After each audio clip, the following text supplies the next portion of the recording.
Ladies and gentlemen, boys and girls, welcome to Dominion Gaming TV. My name is Wolf, and today I'm bringing to you some Starcraft 2. Now, you may not have heard my voice in quite some time, but let's quickly introduce these two players and then get the show on the road. Spawning in the bottom left-hand side, playing for Axis, which is now SR, Harreh.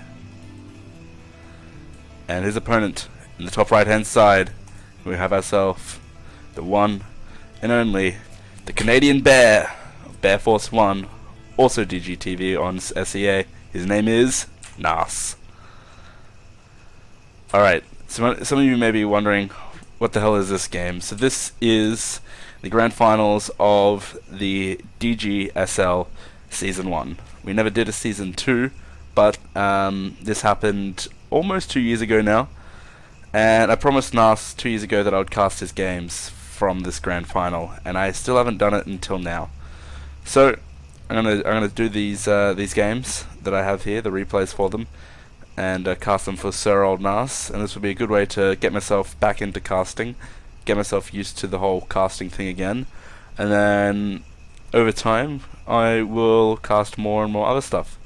So these two players, it's going to be a ZVT, and if I remember at the time, Narse's favorite matchup was ZVT, but I'm not too sure. I think it was ZVT or ZVZ, but I know we had a lot of fun in ZVP as well. But Narse was a very solid player. This is BSG level, I do believe. Yep, this is BSG level. So at the time, both Harreh and Narse were gold. This was probably about 6 to 8 months after I stopped playing competitively. Just due to not really having the time to play anymore. But we are going to see a command center first out of Harreh versus the pool first out of Narse. We'll see if Narse decides to go for a more of an aggressive play, or if he's just going to expand behind it, which he is. Which is alright. Back's coming down. Not really a whole lot to talk about here, but there's something I really do want to talk about. DGTV, the Starcraft 2 team, is coming along nicely. We're getting quite a few new players. We're being revitalized and getting a lot of players in the higher end of the community from around diamond level, which is good. So we'll be able to help train the lower league players to help them get better. So it's going to be really awesome to see them grow and whatnot. And we will be doing a lot more content on the YouTube channel. It's April 1st, not April Fool's joke or anything. We will be getting back into this. I want to get back into casting. Impstyle wants to do some more videos on like Hearthstone and show you guys what that game is about, because it's actually really interesting. I've seen some videos on it and it looks pretty damn awesome. So I'm really interested to see his videos on that, just so I can understand more about what the game is about. And then we got Mindless Bacon. So Imstar and Mindless Bacon have now moved out, and they're living together now. And they're all living together in Bundaberg, so they have better internet. Mindless Bacon is in a situation where he can actually do videos, so he's probably going to do something sort of D&D related, or Terraria, or Minecraft, or something along those lines. But these will be his first videos, so please give some good constructive criticism. And yeah, it shall be good. Now we do have Spring going straight into the bunker, forcing the Zerglings away, so there's no real more running up the ramp. But he is actually producing 10 more lanes with metabolic boost 100 seconds away. So it is still going to be some time before this push can come. He should probably just drone up for a little bit, because we'll see there. Now this best of 5 series, was it best of 5? No, I got more replays than that. It's a best of 7. It's best of 7. Yeah, best of 7 series. It was played a very long time ago, and both of these players were playing really good at the time. Not too long after this tournament, I think Narse just there was a lot happening in his life, and he ended up leaving the game and not really playing many games anymore. I know he currently plays a little bit of Destiny when he has some free time, but he doesn't really have that much free time. But with Legacy of the Void coming out, hopefully him and I can do some 1v1s, because really we have a rivalry that's not really settled. He ended up probably being the better player in the end, but I really want to beat him again. I want to try and verse him again. That would be awesome. So we are going to be seeing a Baneley Nest coming out here. Obviously, just going to be trying to break down the front here. There is only actually 2 Marines being made right now, just because of all this production. 2 Hellions though, that will help out a lot. Being able to see that there isn't much there in the way of defense, he should just be able to morph a whole fuck ton of banelings and try and engage. But only just now is his production just starting to ramp back up. He's got 3 units, 3 racks now, a factory, but he isn't actually producing a starport just yet, just getting his 2nd refinery. In the meantime, more and more banelings are being morphed. Some Narslings are pretty intense. And they are actually going to go in now. Should probably wait for it, but he's just going to go straight in. This is quite the wall though, going straight on the bunker. But he doesn't actually break through the wall. He does end up doing a bit of damage to 3 of the Hellions, but he's going to need more units to be able to break through. The bunker is going to be coming down right now. And these banelings are going to go straight in. They're going to go straight onto the eBay. No. Okay, they do explode on all that. The Zerglings should be able to come through now, but he's probably just going to wait for these additional Zerglings. But nope, going to go straight away. Now the Hellions, oh no, it's got a full wall, and Zerglings get straight through, going to focus fire down onto the Hellions right now, and only one of the additional Hellions are helping over here. All these Hellions are just sitting here doing nothing. Zerglings going to go up into the main and try and kill some things off. Could get 1 more, maybe 2 more additional Hellions. Yes, he does. More Zerglings going to be coming out now across the map, going straight into the natural, killing off these Hellions. There isn't much that left to be able to try and defend, except for these 3 Marines, which will be able to poke at them. But there's all of this production down here on the low ground, which he'll be able to take out. Just keep on sending in the Zerglings, and he'll be able to flood him and completely wipe out his natural. He is still droning off of the back of this, which I do really like. I'm going to be able to make a next step, and if Harreh can try and pull through on this, well then at least Narse will be in a good position to take to get even further ahead. Bunker going to be going down on the high ground. At least this is a really strong wall here. Main problem is this bunker, but it should be okay. But he is going to be majorly supply blocked by 13 supply here and no supply to put. Oh no! The Zerglings can get straight through into the main. Going to be killing off all of those Hellions. 2 more do just pop, and he's going to go straight for the Marines. The Marines are going to be able to do a lot of damage, so the Lings aren't going to go down. But there is a whole bunch of banelings that have been morphed in there. Additional Zerglings and additional drones are being made.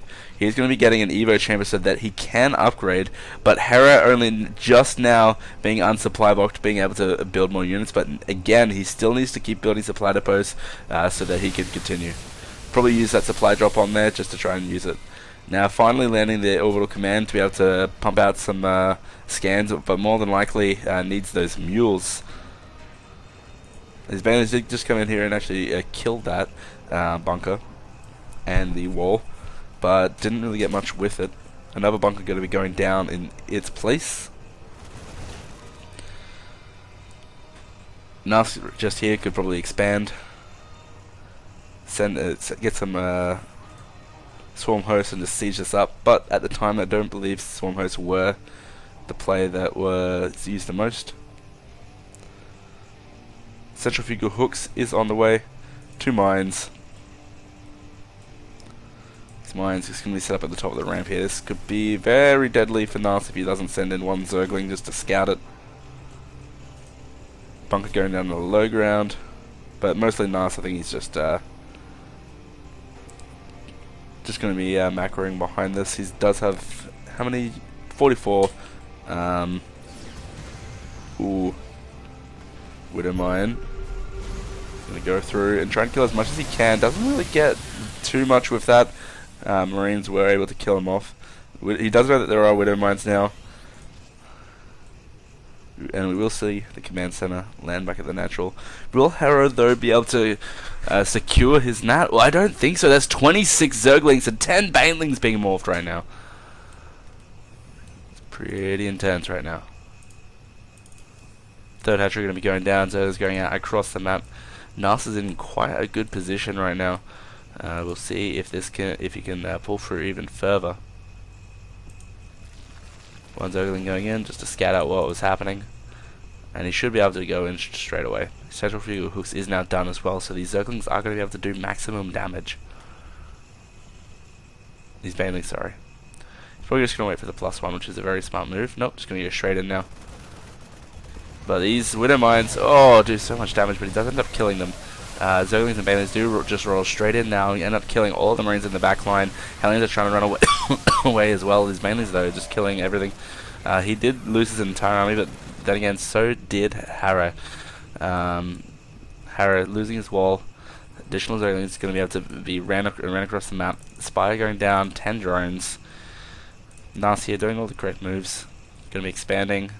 Going to be he's just making himself a safe lead no matter what. Again, if we have a look at the worker count, we're 52 to the 33 of Harreh, 20 drones ahead, workers ahead, and Harreh is spending all his money on trying to rebuild this wall with bunkers and engineering bays and supply depots, but really he needs to be able to spend them on expansions, and but he has to keep getting units to stay alive because he keeps losing all of his units, and economically he just can't sustain the damage that Narse is bringing on. Spire is about half complete. He does have gas on all 4. Has been mining that for quite some time, which is good. He's got a lot banked up actually. Oh no, that's Harreh. Harreh is floating quite a lot of minerals. He's just stopped producing anything. I don't exactly know what he's doing now. He's just getting some Marines out. Hellions on the way as well. He's gonna get the same old. Sending in the Zerglings to set up the Widow Mines. Good move. Now he's going to be able to attack straight away. He does have the +1 attack, so he's going to be searching for a third one just in case. He doesn't believe there's going to be a third one, so he could just go straight in, or just use the Overseer as well. But he's probably just going to wait for the 7 mutas to go in from the back, attack at the front. You know, standard. He is going to scan in the main and see that there is the Spire there. So he's going to be putting up some missile turrets around his base. 3 in the main, 2 in the natural, which isn't too bad. It's going to be all good for him.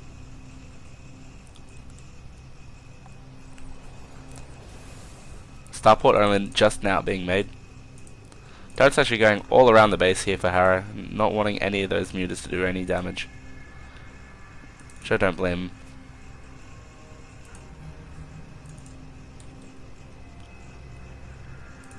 Stim on the way.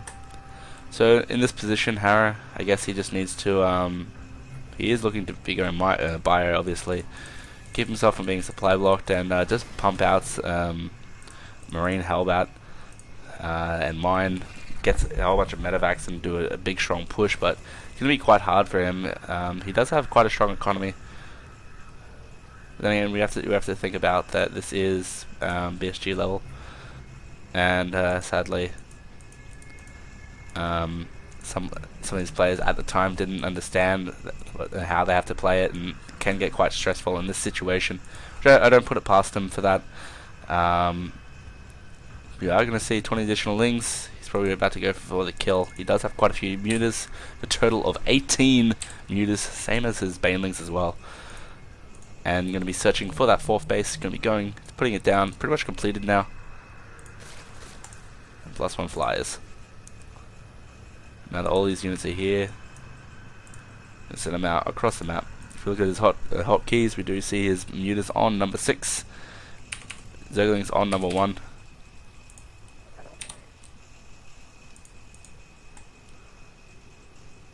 And all of his units, including banelings. No, it's just all of his banelings on another hotkey. It's actually an interesting setup, probably for his. Marine does actually kill 1 baneling, so that's fair enough. But I don't see any way the mutas to be able to do any harassment damage. But then again, that is quite the critical mass. He's only got the single turret, so in each spot, so you can probably just take him out and go straight in. Overlord is just going to go in and check out and see that there's a turret there. He's going to lose the Overlord, but it's not that big of a deal. He's going to be coming into the front, taking that out very swiftly, going to go straight for the mineral line. Nope, just going to sit over the production, which is very annoying. Now going for the mineral line, sees the turrets, but he does have a critical mass, and he's going to be able to take them out, and it's not going to be that big of a deal. We do see the Marines stimming into the main here to try and take it out. There's a lot of Marines, but yep, losing a lot of those mutas as well. Marines doing heaps of damage. Only with the +1 attack at the moment. Getting that combat shield just now, actually. It's pretty intense, but 8 more mutas are on the way. He's going to be able to stim and scare off those mutas once again, killing an additional muta. We did see at the front that all of those links and mailings did come in, actually. I'm sorry I missed that. Let's just focus on these mutas. And we are going to see that wall come down again. This time getting a third command center, which is going to help him out completely. It's going to help him out so much, being able to go forward into this next part of the game.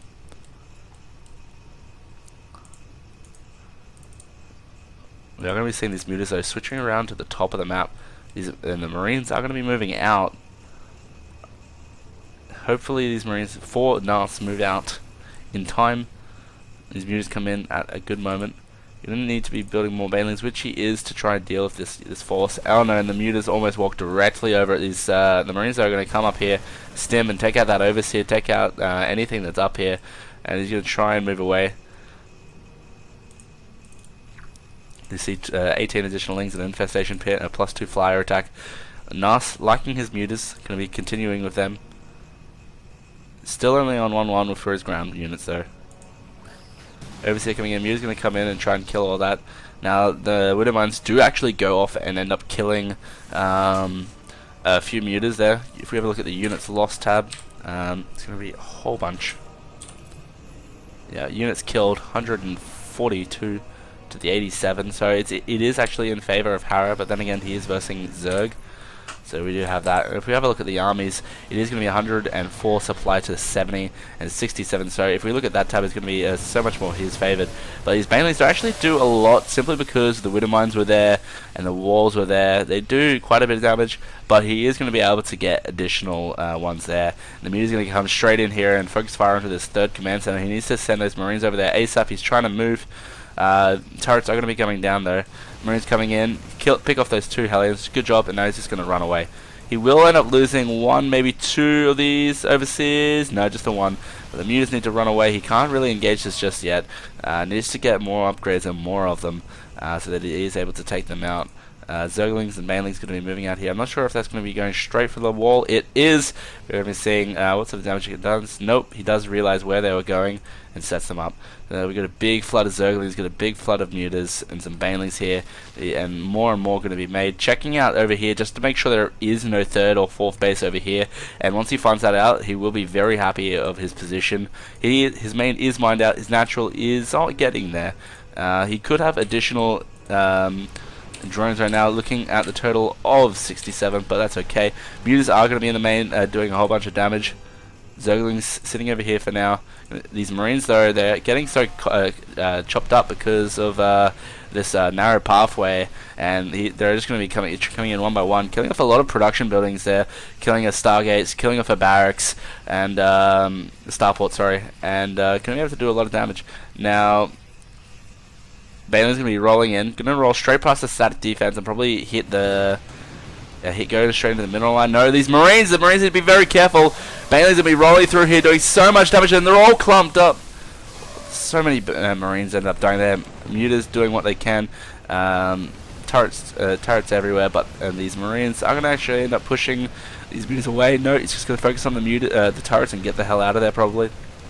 No, actually, he thinks he can probably overwhelm this. He is losing a lot of mutas right now, but he is going to be getting additional Zerglings and mutas as well. He is going to just be able to overpower it, but we do see the 2 Widow Mines going off, and another 2 mutas end up dying from that. That is a lot of units. We do have a 5th base as well. Narse in a very solid position. All these Zerglings come in here and start doing damage down onto these.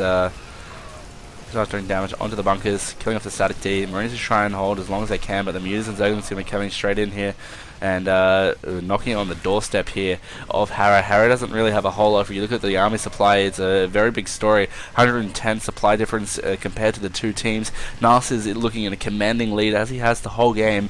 He's going to be able to take this out and probably call the GG, and the GG is done. And Narse takes game number 1 away in this best of 7 series from the DGSL Season 1 finals. Ladies and gentlemen, I'll be right back.